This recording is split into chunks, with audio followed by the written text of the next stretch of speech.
అధికారులు చెప్పారు సార్ మీరు లోపల తోపులా జరిగి భక్తులను లాగి బయట పడేశారు. ఒక్కొక్క భక్తుని ఇష్టం వచ్చినట్టు లాగి పడేసి చిన్నపిల్లలను చూడకుండా కూడా మెనమేర లాగి పడేసి లాగి బయట పడేశారు. అదేంటంటే వీఐపీలు అంటున్నారు. వాళ్ళకి దర్శనం పెట్టుకుంటే పోయేది కదా, మాకెందుకు?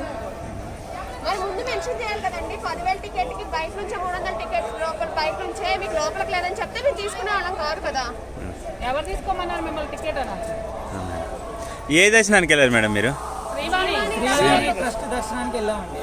మా ఫ్యామిలీ అంటే 50,000 కట్టాం, మొత్తం 55,000 కట్టాం. అట్టా స్వామివారే చూసుకుంటారు. 11,000 కట్టి వెళ్తే 300 రూపాయల లైన్ లో నుంచి పంపించేశారు. ఏంటంటే ఇదంటే ఇదే ఉంది, మీరు చూసుకోలేదా టికెట్ అంటున్నారు.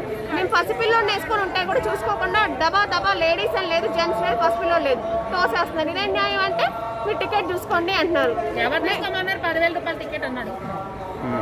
ఎవరు చెప్పారు? ఎవరు అడిగారు? అందరూ సేవ్ చేసే వాళ్ళ చేత ఒక 10 మందిని తీసుకొచ్చి భక్తులందరినీ తోసేశారు. ఎంతమంది వెళ్ళారమ్మా మీరు? మేము 55,000 కట్టి 5గురు వెళ్ళామండి. మరి 300 రూపాయల టికెట్ లైన్ లో నుంచి అలా వస్తామండి?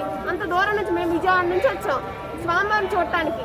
4:45కి అసలు దర్శనం, 8 o'clock మమ్మల్ని లోపల వెళ్ళారు. అంతవరకు వెయిట్ చేయించారు కదా. వెయిట్ చేయించి నార్మల్ దర్శనంలో పంపిస్తే ఎలా ఊరుకుంటారండి? ఇదేంటంటే ఇవి టికెట్ చూసుకోండి. శ్రీవారి చేశారంటే మీరు మిమ్మల్ని తీసుకోమన్నా 300 రూపాయలు. అసలు శ్రీవారి టెస్ట్ టికెట్ రోజుకు 2,000 మందే కదా. 2,000 మందికి కూడా ఎందుకు రష్ ఉంటుందండి? మొత్తం 22,000 మందికి ఈ రోజు దర్శనం ఎందుకు రష్ ఉంటుంది? వీవీఐపీఎల్ ఇచ్చారు.